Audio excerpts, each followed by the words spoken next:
que le dice, llámame Charlie. Uy, creo que recién están grabando. Bien. Le dice, ¿no? Llámame Charlie, le menciona. Por lo tanto, esa parte es bastante interesante porque llegan directamente a este evento, a este suceso en el que ustedes pueden ver en pantalla. Y esto les debe recordar más o menos a la película de Alicia en el País de las Fantasías, cuando los rosales estaban pintando las rosas rojas o las rosas blancas de color roja, etcétera, ¿no? Básicamente lo propio. Sin embargo, aquí no se trata del color de las rosas, sino de números primos o números pares o números impares. Resulta que la reina, en todo el transcurso de esta lectura, vamos a entender que a la reina no le agradan los números primos, los odia, porque básicamente ella tiene un mecanismo de poder emparejar a todos los números pares, es decir, son los pares van con pares y así sucesivamente, y de acuerdo a su cantidad, y lo propio con los impares, pero donde ella tiene problema es en emparejar a los números primos, porque según ella, los primos no son sucesivos y básicamente están muy distantes uno del otro. Y además que interfiere cuando ella tiene un par de pares, no le agrada ver ahí a los números primos, ¿no? En toda esta historia se nos relata eso. Pero, ¿de qué trata entonces? Bueno, para empezar, aquí se nos habla claramente que Lewis Carroll es el seudónimo que utiliza cuando escribía cuentos y poemas. Y ahí le indica que si a Alicia le dice, puedes llamarme Charlie. Y a partir de ahí, de esta página, todas las demás se lo va a nombrar como Charlie, ¿ya? Y hay páginas en las que él menciona que él es parte de todo eso, es un excelente matemático, porque para ser matemáticos hay que tener ciertas características que él va nombrando y Alicia va indicándole que si él tiene o no tiene todas esas características. Entonces, en esta parte vamos a ver esta historia y yo sé que les va a llamar mucho la atención. Vamos avanzando. De modo que llegamos a la pregunta número 3. En la pregunta 3 tenemos lo siguiente. ¿Cuál es la sucesión que Charlie le plantea a la reina para determinar una sucesión de 100 números consecutivos sin ningún primo entre ellos? Bien, es decir, a la reina ya les he mencionado que no le agradan los números primos. Entonces, cuando llega la reina, ella lo que quiere es, a pesar de que Charlie le brindó una solución a lo que 2, 5 y 7 estaban realizando, ¿ya? Ella, a pesar de estar contenta con todo esto, mm, trata de eliminar a los 3 naipes, ¿no? A 2, 5 y 7. Y Charlie le plantea este problema, es decir, a ella le da la solución para ya no estar tropezando con el tema de me voy a encontrar a un número primo entre cierto entre cierta cantidad de números pares o impares. Entonces, agarra a Charlie y le empieza a mencionar que él tiene la fórmula, que eso es muy sencillo, que básicamente lo único que tendría que hacer es, ya sea el inciso A, el inciso B, el inciso C o de repente el inciso D, ¿no es cierto? Entonces, si estamos haciendo la lectura del texto, por ejemplo, ¿sí? Vamos con el texto, vamos a ver, vamos a llegar a esta página. Esta página. En esta página podemos observar lo siguiente, que él dice que los números, ¿no? Es decir, que el producto de los 101 números, primeros números, básicamente sería el factorial de 101. Y a eso a la reina le gusta. Entonces dice, llamemos n a este número enorme, o sea, es decir, al número que desconocemos, que será divisible entre 2, entre 3, entre 4, entre 5. Es un número grande que sea divisible entre todos estos otros números, entre los 100 primeros, ¿no es cierto? Por lo tanto, él lo único que propone es, para empezar, sumar n más 2, n más 3, n más 4, n más 5, así hasta n más 101. De modo que, obviamente, al dividirse entre los números primos, ¿no es cierto? Serían ¿qué? Si dividimos entre 2, se eliminan obviamente aquellos que están entre 2. Entre 3, lo propio. Sería divisible entre 3. Sería divisible entre 2 y sería divisible entre 3. Y ahí él le plantea, por lo tanto, la serie de 100 números consecutivos sería de n n más 2 a n más 101. Este es un problema que se nos plantea en medio de la historia. Es por eso que nosotros a la hora de leer debemos ver esa parte, es decir, debemos resaltar esa parte, los problemas, los ejercicios que se nos plantean en este texto. Ahora, como pregunta, nos podrían hacer esta, ¿no? La pregunta de cuál es el parámetro, digamos, que determina, es decir, los números, cuál es el primero y el último, etc. Pero tampoco nos van a decir cuál es n, porque en realidad n puede ser cualquier otro número. Por lo tanto, la respuesta correcta, ¿cuál es? ¿Inciso A, inciso B o inciso C? La respuesta sería el inciso C. El primer número sería dentro de esta sucesión n más 2 y el último número sería n más 101, siendo n cualquier número. O el número muy grande, no sé, o muy pequeño, etc. Bien. Dice, ¿Sí? bueno, pensábamos que se estaba grabando desde un comiencito y en vista que no, comenzó a grabar ya cuando estaba, bueno, en la tercera pregunta. ¿Será que da la respuesta o lo muestra la primera y la segunda pregunta, por favor, para que quede grabado? Claro, claro, vamos a ver. Entonces, la primera pregunta, ¿qué nos decía? En el libro Malditas Matemáticas, la historia de el cuento de la cuenta, ¿no? El cuento de la cuenta, básicamente tiene como respuesta al inciso A, ¿no? Un pastor que por crecimiento de su rebaño crea un sistema numérico. Ya les había mencionado que a partir de la noción de la cantidad, es decir, él sentía que aumentaba y básicamente quería llevar un registro de sus ovejitas y él empieza a marcar primero en un palito y posteriormente a utilizar piedritas dentro de un envase para representar a cada uno de estos animalitos y posteriormente cuando ya tenía 10 piedritas lo traspasaba a otro frasquito y cada 10 piedritas pasaba otra piedrita a otro frasquito. Eso quiere decir que ahí ya representaba una decena, perdón. Entonces, él fue creando ese tipo de unidades, sistema numérico, perdón, ese sistema numérico, y básicamente de ahí es de donde surge toda esta historia, ¿no? El cuento de la cuenta. Entonces, para más información, ustedes pueden repasar la parte de la primera historia que utiliza como forma de introducción Charlie, y con eso ya después se van al país al país de los números. La segunda pregunta nos dice lo siguiente. ¿Cuál es el nombre real de Lewis Carroll, quien acompaña a Alicia en el País de los Números? Lewis Carroll básicamente es el autor de la historia de Alicia en el País de las Fantasías. Sin embargo, él menciona que Lewis Carroll era como su seudónimo con el cual escribía, y bajo ese nombre escribía todos esos cuentos y poemas. Pero su nombre real es Charles Dodgson, ¿ya? El inciso B.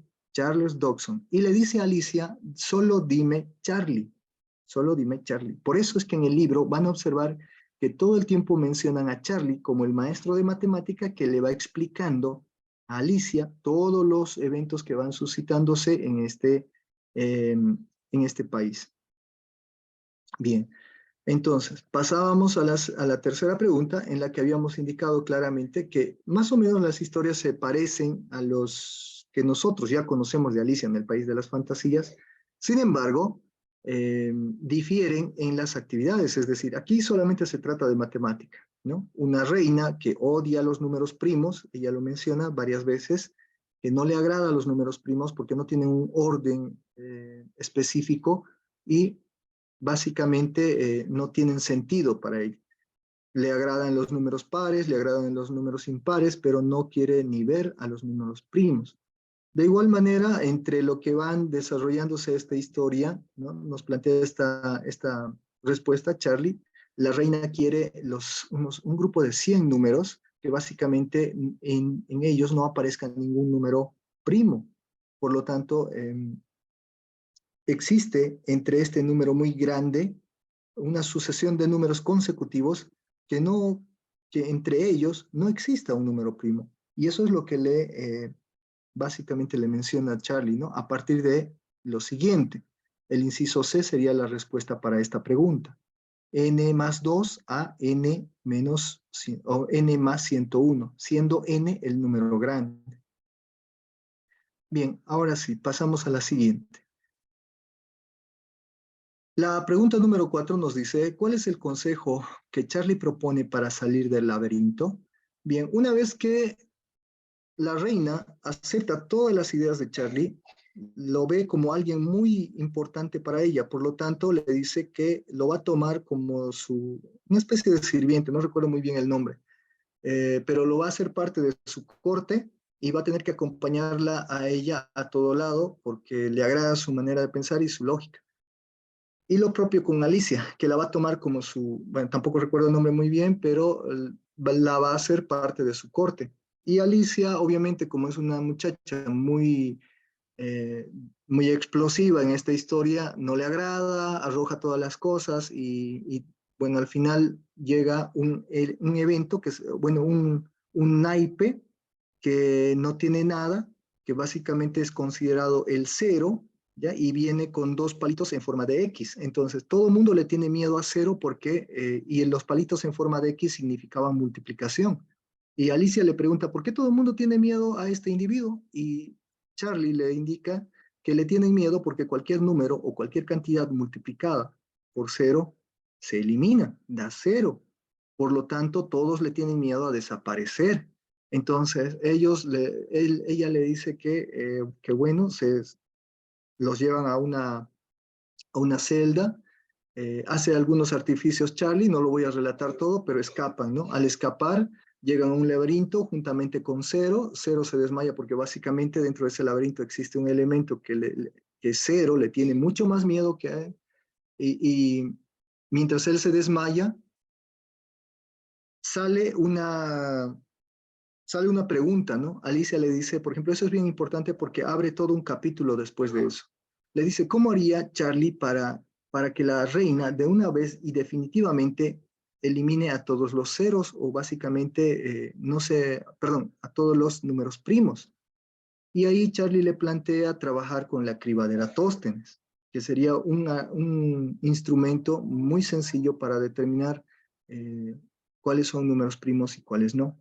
Y ahí Alicia le pide que determine los 29 primeros y lo hacen sobre el naipe cero, porque él no tenía nada escrito, así que como es una hoja en blanco, podían escribir todo lo que querían sobre él. Bien, esta pregunta nos dice, ¿cuál es el consejo que Charlie le propone para salir del laberinto? Resulta que ellos están dentro del laberinto, necesitan escapar y básicamente lo que tiene que hacer es, uno, inciso A, tocar la pared derecha con la mano izquierda, inciso B, tocar la pared derecha con la mano derecha, inciso C, tocar la pared izquierda con la mano derecha, inciso D, tocar la pared izquierda con la mano izquierda. Es decir, ¿qué es lo que debe hacer en este caso la, la niña para salir del laberinto?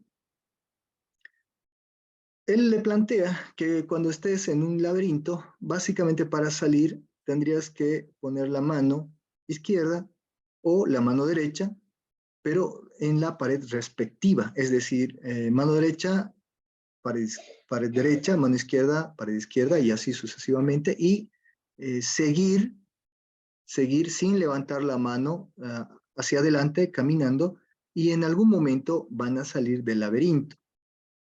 Básicamente le dice que ese es un camino largo, pero es muy efectivo para salir de cualquier laberinto, ya que dado que el laberinto es similar a una moneda, solamente tiene dos caras. Entonces, en base a ese análisis que hace él, pueden salir del laberinto, pero entre lo que van en el laberinto, ¿ya? Entonces, ¿cuál es la respuesta correcta? Inciso D, ¿no? Entre lo que van acá, nos explica algo de eso en el texto. Y básicamente pueden observar aquí que nos dice, ¿no? Que debe tocar la pared con la mano. Bien, entre lo que va dentro del laberinto, básicamente ellos se encuentran eh, con un ser que, dicho sea de paso, es igual, similar al laberinto de una historia antigua, no recuerdo muy bien el nombre acá, mencionan igual en el libro, pero él le dice, esto debe ser similar al laberinto ahí, ¿no? De ese elemento. Y en ese laberinto había algo o alguien muy peligroso, que en ese ente peligroso todo el mundo le tenía miedo, y de seguro Cero le tenía miedo a eso y por eso no quiso entrar al laberinto, porque fue Cero quien los acompañó hasta el laberinto. Entonces, ellos de miedo, porque empiezan a escuchar los ruidos que hacía esta bestia, ¿no? Empiezan a escuchar todos esos ruidos, se aproximan más y de repente notan que en realidad no es lo que ellos estaban esperando, sino aparece ahí alguien que estaba realizando ejercicios de gimnasia en este laberinto, ¿no? Entonces, ahí viene la pregunta, nos dice, ¿quién realizaba los ejercicios de gimnasia en el laberinto? Inciso A, la minovaca. Inciso B, el minotauro. Inciso C, el cero. Inciso D, ninguno de los anteriores. Aquí ya nos están dando algunas respuestas, creo. Sí, nos dice inciso A. Ah, aquí inciso A, vaca nos ponen, ¿no? Sí, correcto, muy bien. Inciso A. E inciso A, muy bien. Bien, exactamente. En esta historia se encontraba la minovaca, ¿no es cierto? La minovaca paraba haciendo algunos ejercicios. Bueno, entonces, como podrán observar, esta historia, este libro es bastante interesante. Y no solamente por eso, sino que al final tocan temas bastante profundos. Por ejemplo, si mal no recuerdo, justamente en esta parte también tocan algo respecto a la topología. Y en las diapositivas de sesiones anteriores hemos visto, por ejemplo, algo de eso, ¿no es cierto? ¿Cuál es la explicación que hace Charlie para indicarle qué es topología a Alicia? Porque ahí también la hace, ¿no? En el libro hace la definición. Y es más o menos por ahí también que él menciona cuáles son las cualidades y las características que debe tener el mejor profesor del mundo. Entonces, básicamente, esa historia viene con bastante material de donde se puede extractar preguntas, ¿ya? Y los ejercicios, colegas, también son material para hacer preguntas de este texto, ¿ya? Es por eso que debemos hacer nomás el repaso, la lectura de ello. Ahora, el texto sí está bien bonito para leerlo. Uno no se distrae bastante al leer por las cosas que escribieron ahí, muy interesante. Entonces yo les recomiendo, si no han hecho todavía la lectura de este texto, hacerla porque no les va a llevar mucho tiempo, ya que el tipo de letra es bastante grandecita en este texto y las páginas no son tan amplias. Por lo tanto, mayor cantidad de letra, mayor dimensión del tamaño de letra, como para que lo podamos leer más rápido. Muy bonito.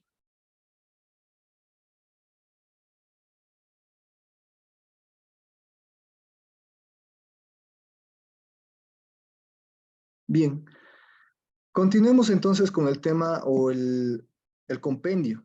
El compendio de repente es uno de los libros más, es decir, es de los que más se va a extractar preguntas para este ascenso de categoría. Ya en sesiones anteriores hemos hablado, ¿no? Desde el primer ciclo de los talleres, creo que hemos ido repitiendo esta parte.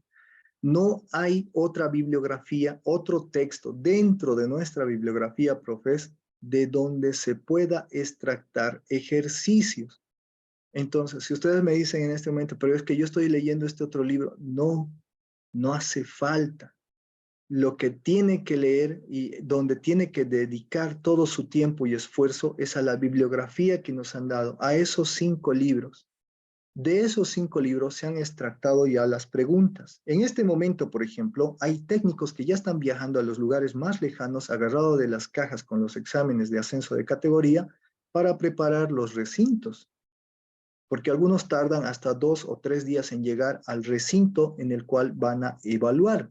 Algunos van por río, algunos van vía aérea, otros por tierra, etcétera, etcétera, pero ya están de salida. Eso quiere decir que los exámenes ya se han elaborado hace mucho, por lo tanto las preguntas estaban elaboradas antes de que se emita la bibliografía.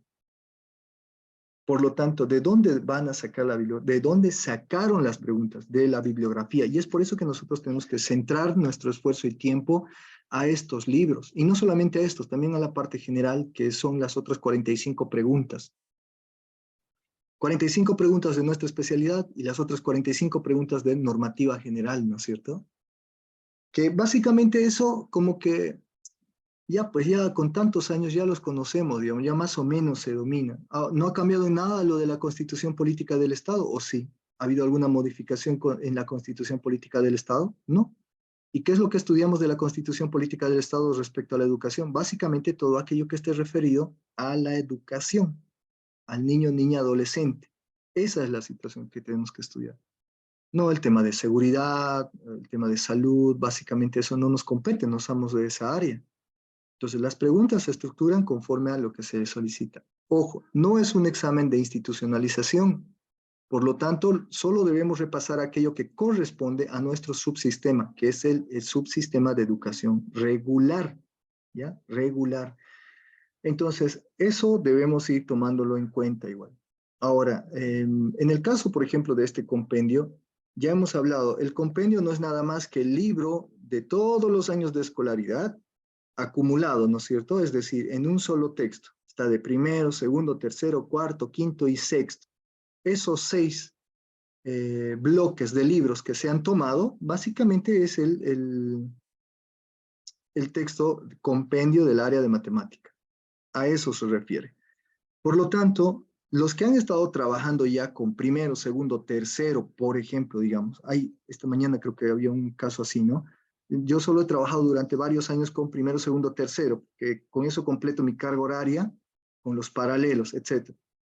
Entonces, ¿qué sucede? ¿Qué es lo que debo estudiar? ¿Voy a estudiar de nuevo todo eso? Yo creo que no. Si usted ha estado trabajando con este libro, con los libros del ministerio, ya de repente no al 100%, pero algo ha estado utilizando, y ¿qué es lo que tendría que hacer? Centrarse en aquellos años de escolaridad que no ha estado trabajando, que sería cuarto, quinto, sexto.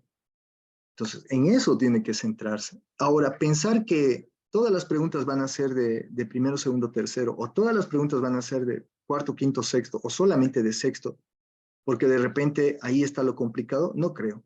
Lo que han hecho ha sido extractar preguntas de todos los años de escolaridad.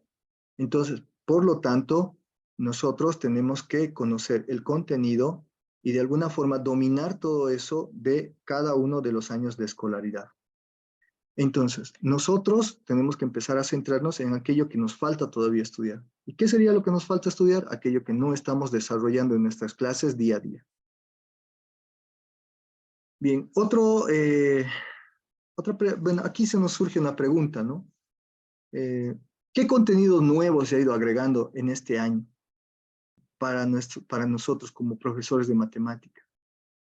Como matemáticos, de repente ya conocíamos el tema del ajedrez, pero no como contenido. Este año es un contenido básicamente de la malla curricular, los contenidos curriculares, ¿no es cierto? Es un contenido. Pero también está, si más no me equivoco, Sudoku, también aparece laboratorio matemático, también aparece papiroplexia, si más no me equivoco, y algunos otros elementitos que tal vez me estoy olvidando, ¿no? Pero aparecen. Si observamos no el índice del compendio, sino si observamos los contenidos curriculares, ¿ya? Por cada año de escolaridad, ahí podemos observar claramente qué es lo que ha ido ingresando.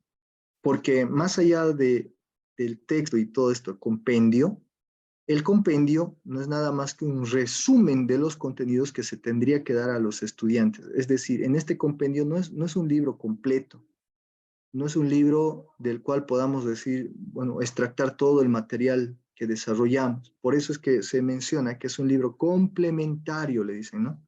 Pero básicamente este libro complementario es el único que está en la bibliografía que tiene ejercicios para resolver. Entonces, ¿de dónde van a sacar las preguntas? Obviamente de este libro. Ahora, ya algunos nos están respondiendo, por ejemplo, creo que ya nos están respondiendo. Nos dicen inciso A, inciso A, inciso A, inciso A. Muy bien. Creo que están más atentos que yo al tema de las preguntas, ¿no? Bueno, vamos a recorrer un poquito por acá. Ahora, ¿por qué he colocado el tema de ajedrez dentro del compendio? Porque es parte del compendio. Hay bastante de ajedrez en el libro. Entonces tenemos que leer. Si bien tenemos un libro que habla del ajedrez, pero no habla del ajedrez como es decir, las características propias del ajedrez, sino nos habla del ajedrez como estrategia para tratar el trastorno del TDAH, el Asperger y otras condiciones psicosociales, ¿no es cierto? Es decir, no solamente en niños, sino también en adultos. Y surge a partir de un programa que se llama Jaque Mate al TDAH, que está realizado en España, ¿no? Donde han participado 44 niños. Y ese texto está dentro de la bibliografía de matemática.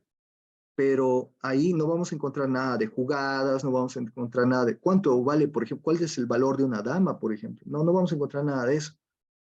Pero ¿dónde sí encontramos esas cosas? En el texto. Entonces, si ingresa alguna pregunta de ajedrez que no esté relacionada al TDAH o al ámbito social o educativo, entonces está extractado del libro. Y ahí es de ahí es de donde sale esto, ¿no? Página 96. Por si acaso yo tomo la numeración de la página del PDF, no del libro, porque como han podido ver, el libro, el compendio, tiene una numeración bastante, bueno, coherente, pero en realidad segmentada, ¿no es cierto? Entonces no hay cómo guiarse por esa numeración. Les decía, en la página 96, perdón, creo que están gritando que le está la ducha fría, nos dice, es la única jugada en la que en el mismo turno se mueven dos piezas propias. Entonces, estamos hablando, inciso A, del enroque, el jaque, las tablas, etc., ninguno de los anteriores. Bien, ahí ya muchos nos han respondido que es el inciso A, el enroque, y eso es correcto. Por lo tanto, ¿qué es lo que debemos responder o, bueno, estudiar? Esto, ¿no? Esta parte. Todo lo que es el ajedrez, cuando lleguemos a eso, de repente no es tan relevante, por ejemplo, cuál es la posición correcta del tablero de ajedrez respecto a las piezas blancas o respecto a las piezas negras. Hay una posición, ¿no?, que se determina a partir de una casilla en específico, que la casilla negra siempre tiene que estar al lado izquierdo o derecho, al lado izquierdo del jugador, indiferentemente del color, siempre va a estar al lado izquierdo. Y hay ocasiones donde no colocamos bien el tablero y básicamente la partida inicia mal. Entonces, esas cositas, por ejemplo, pueden ir como una pregunta así porque es parte del contenido.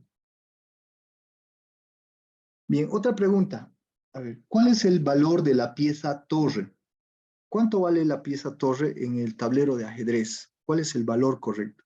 Sabemos que hay algunas piezas que tienen el mismo valor, ¿no es cierto? Es decir, ¿qué piezas tenemos? Tenemos la dama, tenemos los caballos, los alfiles, las torres, tenemos al peón. Entonces, el peón es el de menor valor. Y ahí podemos observar esto, ¿no? En el texto tenemos lo siguiente, por ejemplo. Ahí se nos determina cada uno. La dama vale 9, la torre vale 5, el alfil vale 3, el caballo vale 3 y el peón 1 punto cada uno. Entonces, por lo tanto, ¿cuál sería la respuesta correcta? La respuesta correcta sería el inciso B, 5, ¿no es cierto? La torre vale 5. Ahora, ¿este tipo de preguntas pueden ingresar? Sí. ¿Y por qué? ¿Por qué ingresaría esto y por qué no entra una ecuación de segundo grado, por ejemplo? Fácil, porque se supone que en cualquier examen se tendría que tratar de complejizarlo y resolver una ecuación es como que darles algo que ustedes ya saben. En cambio, ¿qué es lo nuevo para esta gestión? El tema de ajedrez. Y de alguna u otra forma, con esto, lo que se está buscando es que este texto sea parte del proceso educativo. Aunque quieran o no, lo van a leer, ¿no? Es más o menos decir eso. Entonces, ¿qué es lo que encontramos igual ahí? También encontramos algunos sudokus como ejemplos, pero esto no se preocupen que no va a ingresar en un examen. Entonces, por si nos plantan ahí un sudoku, es decir, nos dicen, a ver, resuelva el sudoku, es decir, ¿qué tiempo vamos a demorar? Por muy rápidos que seamos, vamos a demorar bastante tiempo, y tiempo que nosotros no podemos desperdiciar en una sola pregunta, teniendo 90 preguntas ahí. Por lo tanto, Nuevamente, les había mencionado que tenemos que escanear los QRs, porque al estar ahí el QR, ese QR es parte del contenido. ¿Saben qué es lo que hicieron los colegas a la hora de estructurar esto? El libro era las hojas son muy pocas para desarrollar este texto. ¿Cuánto tiene un texto? Mínimamente debe tener 100, 120, 180, 200 y más páginas, ¿no es cierto? Así es un texto real. Sin embargo, estos textos, tanto de primero y demás, no pasan de 40, 44 páginas y ya, páginas, ni siquiera son hojas. Entonces, esas páginas, esa cantidad de páginas es insuficiente para colocar todo el contenido de un año de escolaridad. Es algo absurdo. ¿Y qué es lo que hicieron? Agarraron el resto del contenido y lo pusieron en QRs. Lo pusieron en QRs. Entonces dijeron, bueno, pero nos falta enseñar esto. Póngalo en QR. Por lo tanto, este QR podría ser parte del contenido. Y como ellos bien lo saben, es decir, yo agarro este QR, de este QR veo el contenido, aquí hay una pregunta, agarro esa pregunta, lo pongo en el examen y cuando nosotros terminamos el examen resulta que esa pregunta no lo vemos en el texto, no, sí estaba en el texto, pero estaba en este QR. Por lo tanto, ¿qué es lo que debemos hacer? Igual, empezar a observar qué es lo que tienen estos QRs. Eso es también importante, empezar a ver qué es lo que tienen estos QRs, cuál es el contenido. ¿Será algo importante que yo pueda utilizar para empezar a leer? De repente no. Entonces, es bastante lo que tenemos que repasar de este texto, ¿no? Ahora sí, vámonos con algunos ejercicios de práctica, colegas, por favor. Para esto habíamos hablado ya, hemos mencionado en la mañana, de repente que con hojita y papel y vamos a cronometrarnos más o menos el tiempo, aunque no necesariamente tiene que ser ese minuto, pero vayamos viendo qué tal, cómo podemos ir resolviendo, por ejemplo, este ejercicio. Nos dice, resuelve el siguiente ejercicio de la página 109. Es un ejercicio propuesto, si más no me equivoco, ¿no es cierto? Un ejercicio propuesto. Entonces, cuando se nos plantea este tipo de ejercicios, ¿qué es lo que debemos hacer? La verdad, lo único que podemos hacer es aplicar lo que conocemos, resolver simplificaciones y simplificaciones. Y una vez hecho eso, nosotros seleccionamos únicamente la respuesta correcta. ¿Quiénes son los colegas que están dando su primer examen en esta gestión? No hay necesidad que me respondan, pero les comento lo siguiente, mientras van respondiendo esto. Todos aquellos que van a dar por primer año su examen, tienen que tener mucho cuidado de llenar bien el bolito de la hoja de respuesta. ¿Y por qué es tan importante esto? Porque la hoja de respuesta es lo más importante de todo ese examen que van a dar. Si ustedes responden en la hoja, en las hojas que les dan el examen, prácticamente eso no importa.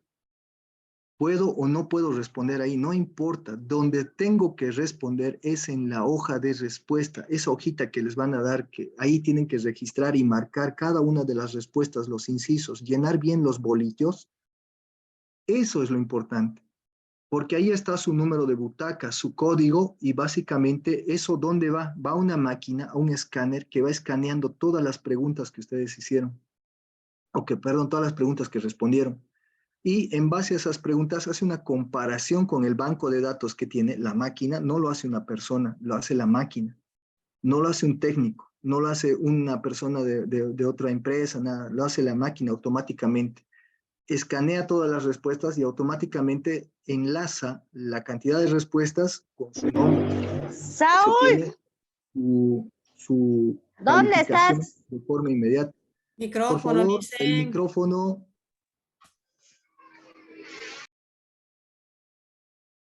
Ya. Entonces, cuando ingresa ese escáner, ¿qué pasa? A ver, imagínense que ustedes marcan el inciso A, llenaron muy bien el inciso A, lo remarcaron y lo recontra remarcaron. Pero resulta que en el proceso se dan cuenta que no era el inciso A, porque les ha dado tiempo, han vuelto a resolver y no era el inciso A, tenían esa duda, quieren borrarlo, lo borran, pero ese borrón ya prácticamente ha dejado marca de material carbónico. Y el escáner lo que hace es leer eso. Entonces, ¿qué es lo que va a hacer? El escáner va a leer dos posibles respuestas y automáticamente les va a anular esa respuesta y las va a dar por 0. Es decir, aunque hayan después borrado y colocado la respuesta correcta, igual se los van. Ahora, algunos que tienen la suerte de haberlo borrado bien de repente y el escáner lo pasa de largo, ¿no? Pero yo les comento esto desde la experiencia, digamos, ¿no? Ocurre eso. Entonces tienen que tener mucho cuidado a la hora de hacer esos borrones, ¿ya? Señora, Tienen que tener un poquito de cuidado en eso. Entonces, lo siguiente, ¿cuál es la respuesta correcta? Aquí ya tenemos 16 respuestas.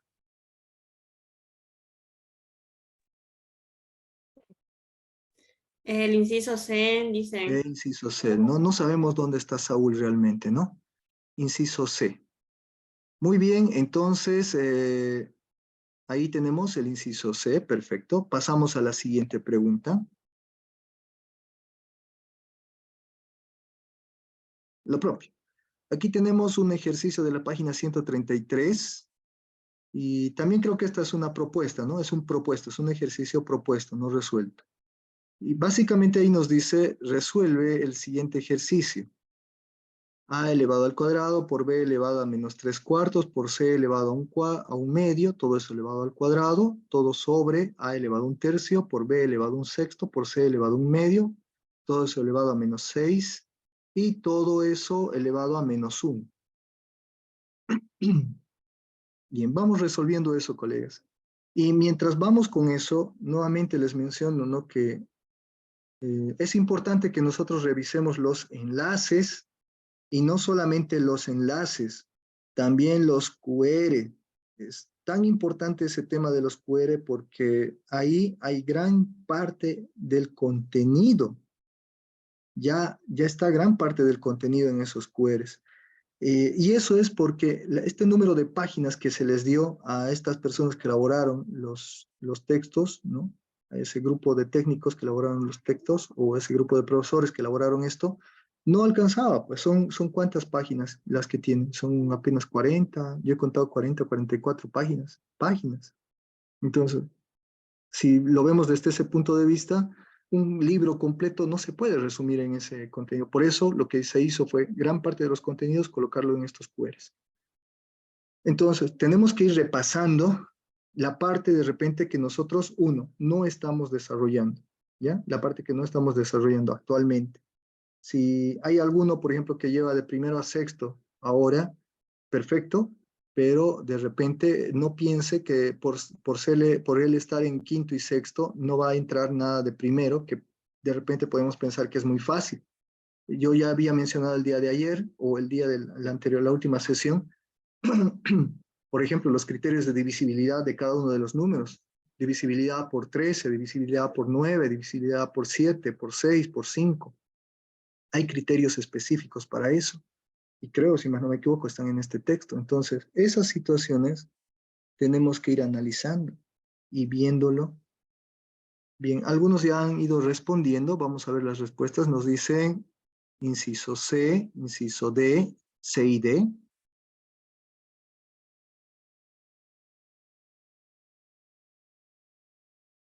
C y D nos dice. Bueno, básicamente son exactamente iguales, ¿no? Sí, muy bien, profe. C y D. Bueno, en realidad tal vez aquí la respuesta era D, pero esto ocurre mucho en los exámenes de ascenso, ¿no? Es decir, ¿qué es lo que le hacen a la respuesta? Le cambian solamente un dígito o una palabra y le van cambiando eso, o un signo de repente, y todo parece igual. Y lo único que tenemos que hacer es resolver rápidamente y determinar cuál es la respuesta correcta, ¿no es cierto? Entonces, tratemos de no jugar con el tema de la adivinación. Ahora, si ocurre esto, ¿qué es lo que debemos hacer? En específico para los nuevos, ¿qué debemos hacer si ocurre esto? Si nos dan dos respuestas en una misma pregunta. Bueno, lo primero que deben hacer es hablar al evaluador, no al que está encargado del recinto, o sea, del lugar donde ustedes están dando examen, sino al evaluador. Y el evaluador les va a hacer llamar, va a hacer conocer al encargado en total del recinto, porque hay un encargado del ministerio por cada recinto, Increíblemente hay tantas personas que trabajan ahí que básicamente envían a uno por cada recinto o a veces a dos. Y ese encargado de recinto lo que va a hacer es notariar esa observación. ¿Y por qué es importante que se haga notariar esto? Porque si es una falla, ¿ya? Si es una falla de taipeo, a ustedes les van a dar por mala, no les van a dar por buena. Entonces, eso nos perjudica. Imagínense sacar 50 y ese punto les daba 51, ¿no es cierto? Entonces, ahí radica el problema. Lo que tienen que hacer es notariar las observaciones, no solamente que se quede, sí, usted selecciona esto. No, usted tiene que exigir, está en su derecho de exigir que eso se notaríe. Es decir, hay un notario por cada recinto y tiene que exigir que ese su reclamo lo anote el notario. De modo que eso, si hay muchos reclamos de esos, cuando la Confederación hace la revisión, solicita al Ministerio que esa pregunta se anule y se dé por buena a todos. ¿No? Eso ocurrió, si no me equivoco, fue después de la pandemia que ocurrió eso, más o menos algo similar, y hubo dos o tres preguntas que les dieron por positivo a todos. Entonces, ocurre eso, ¿no? Es decir, siempre tenemos que tener cuidado con esos detalles y hacer notariar. Bien, continuemos entonces. En la pregunta número 6 nos dice lo siguiente. Determine la distancia entre los puntos A y B. Bueno, ahora tenemos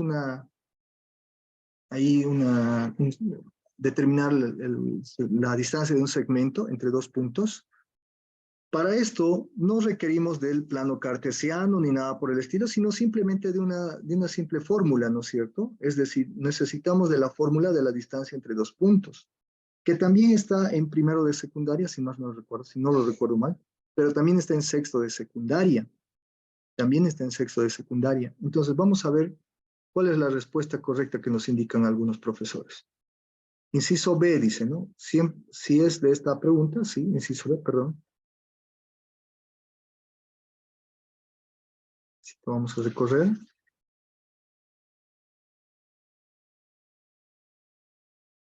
Inciso B, inciso B. Sí, todos nos dicen que es el inciso B. Perfecto. Entonces, estamos de acuerdo que es el inciso B, 5 unidades, ¿no es cierto?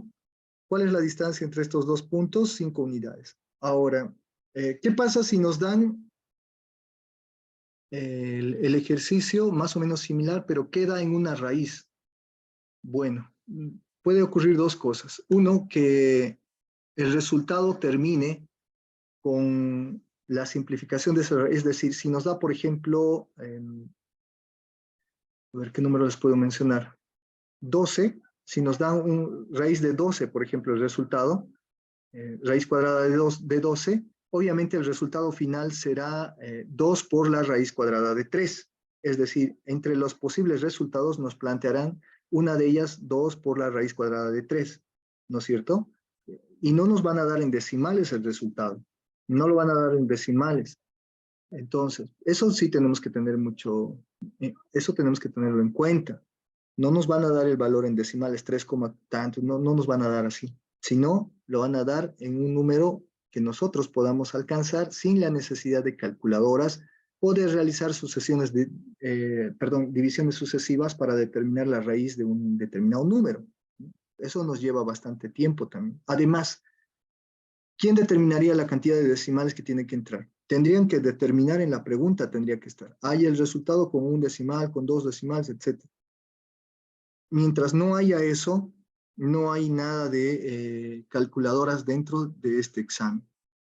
No sé si estoy seguro, creo que nos hemos saltado la pregunta número 5. 4. Dios, ¿qué ha pasado con la número 5? 6. Bueno, entonces, recapitulemos, profes. Tenemos una sesión dentro de una hora nuevamente. Tenemos un descansito y posteriormente vamos a estar otra vez con esta sesión. Sin embargo, vamos a recapitular nuevamente para todos aquellos que recién estaban ingresando. He observado que hay muchos colegas que ya a los 40 minutos, pasado 40 minutos han estado ingresando, ¿no? Entonces, por favor, la siguiente sesión es a las 4 en punto de la tarde y por lo general empezamos puntuales o con un par de minutos retrasados, pero no más. Es básicamente eso. Les decía que el libro de Malditas Matemáticas de Carlos Fabretti básicamente es un libro bastante bien estructurado, es muy bonito de leerlo, no es un libro que nos va a causar ningún pesar o aburrimiento, entonces yo creo que ahí van a poder ir y avanzar tranquilamente con este texto. El tipo de escritura es bastante grandecita en cada página, por lo tanto, leer este texto les va a ser muy rápido. De repente en un par de horas incluso lo pueden terminar si lo van leyendo de manera continua. Entonces, ya es más o menos un avance grande que se tiene, ¿no? En este texto. Es muy importante que nosotros repasemos todo eso. ¿Qué es lo importante que debemos recordar y recalcar de este texto? Todas las operaciones que se mencionan en él, todas las operaciones y los elementos críticos de este texto, ¿ya? Eso es lo que debemos ir remarcando para posteriormente seguir repasando nuevamente este texto. Posteriormente habíamos visto algunas preguntas que igual al final, por favor, de la última sesión, yo les voy a pasar todas las diapositivas. Esta diapositiva que estamos llevando desde la mañana, se las voy a facilitar.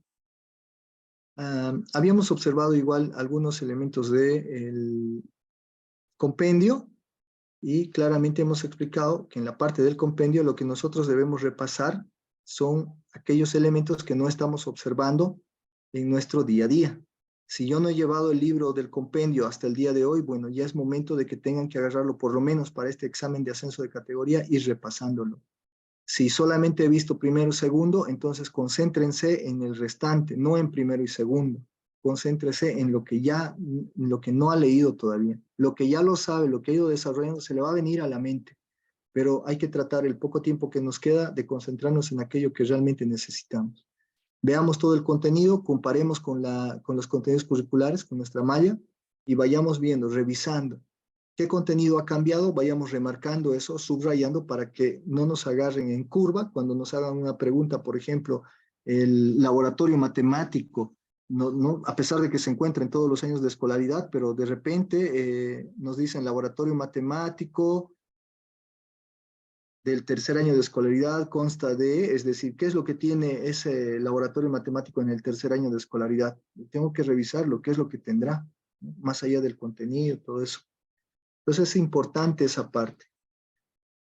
Muy bien, dicho eso, les voy a pedir por favor que nos volvamos a conectar entonces conmigo, por lo menos creo que de aquí en más tienen todavía sesiones de la parte general de la bibliografía.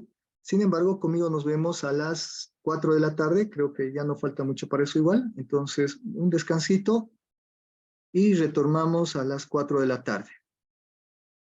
Ingeniera. ¿Cómo está, licenciado? Buenas tardes, muchas gracias.